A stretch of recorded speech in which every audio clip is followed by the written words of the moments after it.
బంగారు పండ్లు అనేటువంటి అనుదిన వర్తమాన కార్యక్రమం చూస్తున్న మీ అందరికీ ప్రభువైన యేసుక్రీస్తు వారి శ్రేష్టమైన నామంలో శుభములు వందనాలు తెలియజేసుకుంటూ ఉన్నాను. ఈరోజు మన ధ్యాన అంశము జెహోవా మేగన్ అనేటువంటి మాటని ధ్యానం చేస్తూ ఉన్నాం. మనందరికీ తెలుసు దేవుని యొక్క ఉన్నతమైన నామాలు బిరుదులు గత కొద్ది కాలముగా మనం అనుదినం ఉదయకాల సమయంలో ధ్యానం చేస్తూ ఉన్నాం. ఎందుకంటే మన దేవుని నామము ఉన్నతమైనటువంటి నామము, అన్ని నామముల కన్నా పైనామము. ఆయన నామమును గురించి ఉదయకాల సమయంలో ధ్యానం చేసే భాగ్యం దేవుడు మనందరికీ ఇచ్చారు. ఈరోజు మనం ధ్యానం చేస్తున్నటువంటి ఆ మాటకి అర్థం ఏంటంటే, జెహోవా మేగన్ అనేటువంటి మాటకి అర్థం ఏంటంటే ఆయన మన కేడెము అనేటువంటి మాట.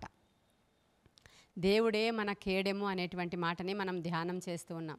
ఈ మాటని అనేక మంది భక్తులు అనేక సార్లు బైబిల్ గ్రంథంలో ఉపయోగించినట్లుగా మనం చూడగలుగుతాం. 2వ సమూయేలు గ్రంథము 22వ అధ్యాయము 31వ వచనంలో ఏముందంటే, మన దేవుడు యథార్థవంతుడు, యెహోవా వాక్కు నిర్మలము, ఆయన శరణుజొచ్చు వారందరికీ ఆయన కేడెము అనేటువంటి మాట. మన దేవుడు యథార్థవంతుడు, ఆయన వాక్కు నిర్మలమైనది, ఆయన శరణుజొచ్చు వారందరికీ కూడా ఆయన కేడెముగా ఉన్నారు అనేటువంటి మాట. అసలు కేడెము అంటే ఏంటి? ఈ కేడెము అనేటువంటి పదాన్ని బైబిల్ గ్రంథంలో మొట్టమొదటిసారి దేవుడే తనకి పోల్చుకుంటున్నటువంటి సందర్భం ఒకటి ఉంటుంది. ఆదికాండ గ్రంథంలో 15వ అధ్యాయము 1వ వచనంలో దేవుడే అబ్రహాముకి ప్రత్యక్షమై కొన్ని మాటలు మాట్లాడుతూ అందులో ఏమంటున్నారంటే, నేనే నీ కేడెము అంటున్నాడు ఆయన. మన దేవుడే ఈ పదాన్ని చెప్పారు. చూడండి, ఆదికాండము 15వ అధ్యాయము 1వ వచనం నుంచి చదువుతున్నాను. ఇవి జరిగిన తరువాత యెహోవా వాక్యము అబ్రహామునకు దర్శనమందు వచ్చి, అబ్రామా భయపడకుము, నేను నీకు కేడెము, నీ బహుమానము అత్యధికమగునని చెప్పెను. అందుకు అబ్రాము, ప్రభువైన యెహోవా నాకేమి ఇచ్చిననేమి, నేను నీ సంతానము లేనివాడనైపోవచ్చున్నానే, దమస్కు ఎలియాజరే నా ఇంటి ఆస్తికర్తయగును గదా. మరియు అబ్రాము, ఇదిగో నీవు నాకు సంతానం ఇయ్యలేదు గనుక నా పరివారములో ఒకడు నాకు వారసుడగునని చెప్పగా, దేవుడు తర్వాత అబ్రహాంతో మాట్లాడారు.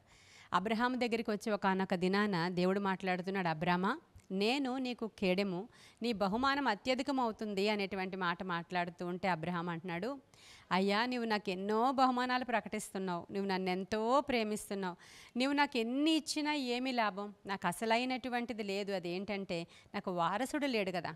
ఎన్ని బహుమానాలు ఇచ్చినా, ఎంత ఆశీర్వాదం ఇచ్చినా, ఎంత ఐశ్వర్యం ఇచ్చినా నాకు వారసులు లేరు. కాబట్టి నాకు ఎవరైతే దాసులు ఉన్నారో, ఆ పెద్ద దాసుడు అయినటువంటి ఎలియాజరు యొక్క సంతానమే నాకు సంతానం అవుతారేమో, లేకపోతే నాకు వారసులు అవుతారేమో, నా పని వాళ్ళే వారసులు అవుతారేమో తప్ప నాకు సంతానము లేదు కదా అని దేవుని దగ్గర అబ్రహాము బాధపడుతూ ఉన్నప్పుడు దేవుడు అంటున్నాడు, నీ బహుమానం అత్యధికం అవుతుంది అయ్యా, ఒకసారి బయటికి రా, ఒకసారి ఆకాశ నక్షత్రాలను చూడు, ఎంత విస్తారంగా ఉన్నాయో అంత విస్తారమైనటువంటి సంతానాన్ని నేను నీకు ఇస్తానని చెప్పినప్పుడు అబ్రహాము ఆ దేవుని యొక్క మాటను నమ్మెను అని రాయబడి ఉందండి. అది అబ్రహాముకి నీతిగా ఎంచబడిందంట.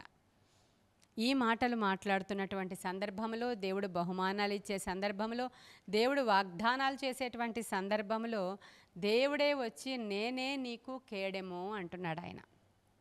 నేనే నీకు మేఘన్ అనేటువంటి మాట. అంటే కేడెము అంటే అర్థం ఏంటి? డాలు వేరు, కేడెము వేరు.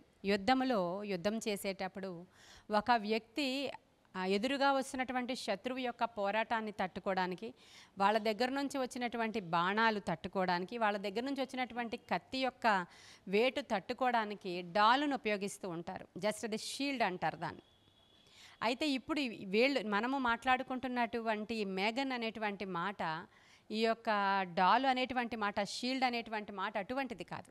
ఇది ఎటువంటిదంటే ఇక్కడ తల దగ్గర నుంచి అరికాలు వరకు కూడా ఒకే రకమైనటువంటి షీల్డ్ ఉంటుందన్నమాట. పైనుంచి కింద వరకు కూడా ఒక ప్రొటెక్షన్, ఇంచుమించు బాడీ అంతటికి కలిపి ఒక షీల్డ్లా ఉంటుంది. అది వాళ్ళు వేసుకోరు, ధరించుకోరు, కానీ ఇలా చేతిలో పట్టుకుంటారు. చూడండి, మీకు ఆ పిక్ చూపిస్తున్నారు. ఇలా చేతిలో పట్టుకుంటారు అన్నమాట. చేతిలో పట్టుకున్నప్పుడు శత్రువు ఎటు వస్తుంటే అటు ఇటువైపు తిప్పుతూ ఉంటారు, ఇటువైపు వస్తే ఇటువైపు తిప్పుతూ ఉంటే ఈ నడినెత్తి నుంచి అరికాలు వరకు కూడా అది కంప్లీట్ ప్రొటెక్షన్. అది ఒక ప్రత్యేకమైనటువంటి మెటీరియల్తో తయారు చేస్తారు. లోపల నుంచి 3 లేయర్స్గా దాన్ని తయారు చేస్తారట. పైనకి వచ్చేటప్పటికల్లా చాలా స్ట్రాంగ్ మేడ్ అన్నమాట.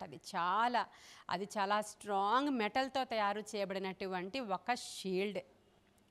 దేవుడు దానితో పోల్చుకుంటున్నారు. ఎందుకని దానితో కేడెముతో దేవుడు పోల్చుకుంటున్నారు? అబ్రహామా, నేను నీకు కేడెము అంటున్నారు. ఇందాక సమూయేలు గ్రంథంలో మీకు చదివి వినిపించాను. ఆయన శరణు జొచ్చు వారందరికీ ఆయన కేడెమై ఉన్నారు అనే మాట. చాలా సందర్భాల్లో ఈ మాట ఉపయోగించారండి. 119వ కీర్తన 114వ వచనంలో నా మరుగుచోటు నా కేడెము నీవే అంటారు. ఈ మాట మాట్లాడింది దావీదు. మనందరికీ తెలుసు దావీదు ఎక్కడైతే దాక్కుంటాడో ఆ స్థలమంతా కూడా దేవుడు కంప్లీట్ ప్రొటెక్షన్. ఇప్పుడు మాట్లాడుకుంటున్న ప్రొటెక్షన్. దావీదు ఎక్కడుంటాడో అక్కడ శత్రువుకి కనిపించకుండా ప్రొటెక్షన్.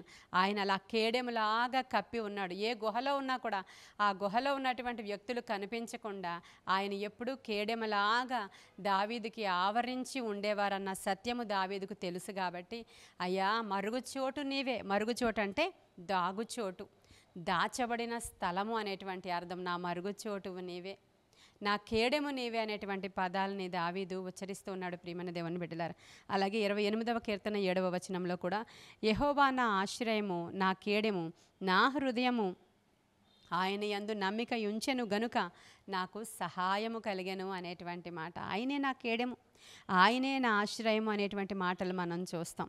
కీర్తనల గ్రంథము 5వ అధ్యాయము 12వ వచనంలో యెహోవా నీతిమంతులను ఆశీర్వదించువాడు, నీవే కేడెముతో కప్పినట్లు వారిని దయతో కప్పెదవు అనేటువంటి మాట. హల్లెలూయా.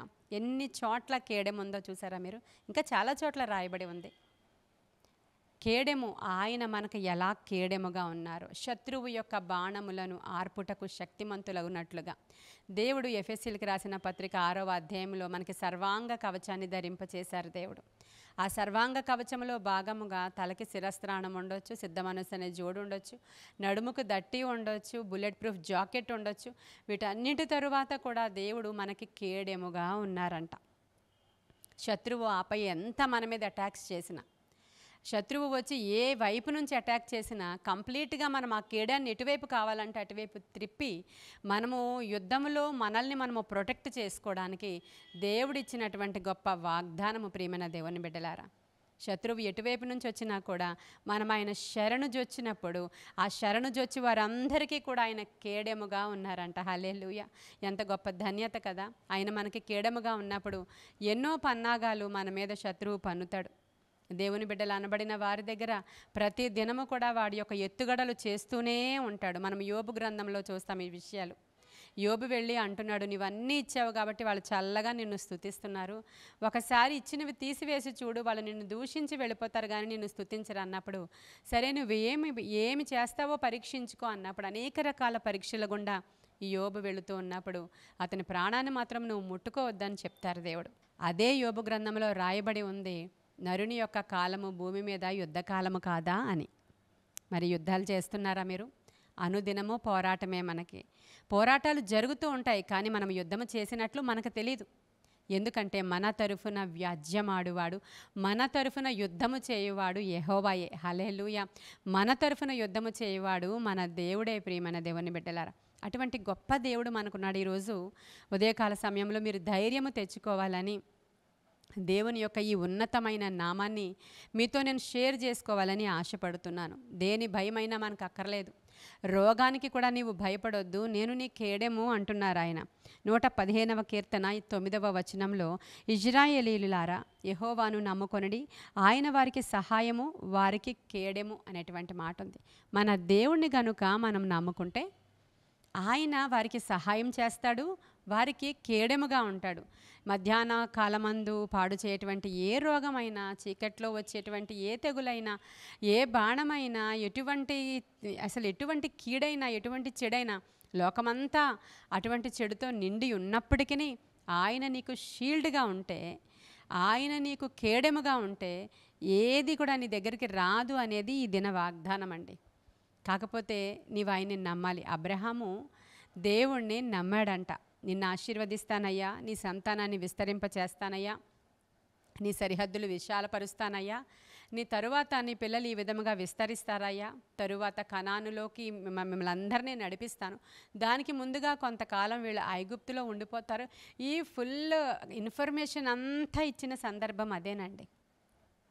ప్రతిదినము దేవుడు నీతో కూడా మాట్లాడుతున్నాడు. మీరు నా ఆజ్ఞలను కట్టడలను అనుసరించి నడుచుకొని వెళుతున్నట్లయితే ఎలాంటి చెత్త రోగము మీకు నేను రానియను. మిమ్మల్ని నేను స్వస్థపరిచే యెహోవాని. మీరు నేను పొందిన దెబ్బల చేత మీకు బాగుపడతారు, స్వస్థత జరుగుతుంది. మిమ్మల్ని నేను ఆశీర్వదిస్తాను, ఆకాశం అనే నా మంచి ధరణిధిని తెరుస్తాను. ఏ రోగము మీ దరికి రానియను. ప్రతి సమస్య నుంచి మిమ్మల్ని విడిపిస్తాను. గాలి వాన చేత ఒకవేళ మీరు కొట్టబడుచు ఉంటే నేను మిమ్మల్ని ఆదరిస్తాను, ఓదారుస్తాను. మరి మిమ్మల్ని హత్తుకుంటాను, ఎత్తుకుంటాను, మిమ్మల్ని దరికి చేరుస్తాననే వాగ్దానాలు విన్నారా? ఇవన్నీ కూడా మన దేవుడు మన కొరకు చేసినవే. కానీ ఒకటి, అబ్రహాం ఆ రోజు ఆ వాగ్దానాన్ని నమ్మాడంట. నిరీక్షణకి ఆధారము లేనప్పుడు అబ్రహాము ఆ వాగ్దానాలన్నీ నమ్మితే అది అబ్రహాముకి నీతిగా ఎంచబడింది. ప్రియమైన దేవుని బిడ్డలారా, ఈరోజు మీరు నమ్మండి. దేవా, నా కేడెము నీవే నాయన, నిజముగా నీవే నా కేడమై ఉన్నావు. ఏ వైపు నుంచి ఏ దుష్టుడు నా మీదకి ఏ బాణము వేయలేడు, ఏ కత్తితోనూ దాడి చేయలేడు. ఏ రోగము నా కుటుంబము మీదకి రానే రాదు, నా మీదకి రాదు. ఎందుకంటే నీవు నాకు కేడమై ఉన్నావు అనే పదం ఈ రోజంతా మీరు ఉచ్చరించి ప్రార్థన చేయండి. నేను చెప్పిన రెఫరెన్సెస్ మరొకసారి చెప్తాను. ఒకవేళ మీకు ఇష్టమైతే అవి రాసుకొని చదువుకొని ప్రార్థన చేసుకోండి. కీర్తన 119 114వ వచనము, కీర్తన 115 11వ వచనము, కీర్తన 5 12వ వచనము, మరి 2వ సమూయేలు 22 31వ వచనము. ఇంకా మనం ముందుకు పోతే ఎఫెసీయులకు రాసిన పత్రిక 6లో కూడా ఉంటుంది.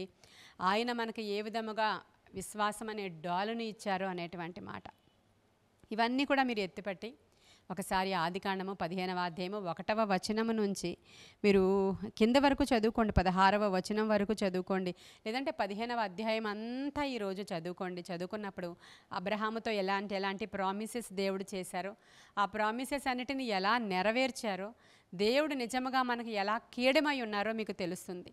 ఈ విధముగా గొప్ప కృప దేవుడు ఈరోజు మీకు ఇవ్వాలని, ఆ షీల్డ్ మనల్ని ప్రొటెక్ట్ చేయాలని, ఏ విధముగా యుద్ధములో ఆ షీల్డ్ ఉన్న వాని దగ్గరికి ఏ విధమైనటువంటి శత్రు బాణము రాదో మన దగ్గరికి కూడా ఏ విధమైనటువంటి కీడు చెడు రాకుండా ఈ దినమంతా దేవుడు మిమ్మల్ని కాపాడాలని, మీ ప్రార్థనల ద్వారా అనునిత్యము మీరు ప్రొటెక్ట్ చేయబడుతుండాలని, మిమ్మల్ని మీ కుటుంబాలని దేవుడు దీవించాలని ఈ కొన్ని మాటలు దేవుడు మన వినికిడిలో దీవించునుగాక. ఆమేన్. ప్రార్థన చేసుకుందాం. మహాపరిశుద్ధుడైన తండ్రి, మహోన్నతుడైన దేవ, సత్యవంతుడా నీకు వందనాలు, మా కేడెమా నీకు వందనాలు, మా షీల్డ్ నీకు వందనాలు, జెహోవా మేఘన్ నీకు వందనాలు. ఆత్మశక్తితో మమ్మల్ని నింపి నడిపించమని వేడుకుంటున్నానయ్యా. ఆత్మ కార్యాలు జరిగించండి. నీ కృపలో వినుచున్న వారందరినీ దీవించండి, ఆశీర్వదించండి, నీ మేలుతో తృప్తిపరచండి. ఆత్మశక్తితో వినుచున్న వారిని నింపండి దేవా. ఎవరైతే ఈ వాక్యాన్ని నాయన నమ్మారో, అబ్రహాము దగ్గరికి వాక్యం వచ్చినప్పుడు అతడు నమ్మినట్లు ఇప్పుడు నమ్మారో వారందరికీ మీరు కేడెమగా ఉండమని అడుగుచున్నాను ప్రభువా. మీరు నా తండ్రి షీల్డ్గా ఉండమని అడుగుచున్నాను. ఆత్మశక్తితో కార్యాలు జరిగించండి. ఎవరెవరికి ఏ అవసరతలు ఉన్నాయో నీ మహిమైశ్వర్యంలో తీర్చమని, నీ కృపగల హస్తానికి వినుచున్న వారిని అప్పగించుకుంటూ సమస్యల నుంచి విడిపించమని యేసయ్య శ్రేష్ఠ నామంలో అడిగి వేడుకొనుచున్నాము మా ప్రియ పరలోకపు మా తండ్రి. Amen, amen, amen. God bless you.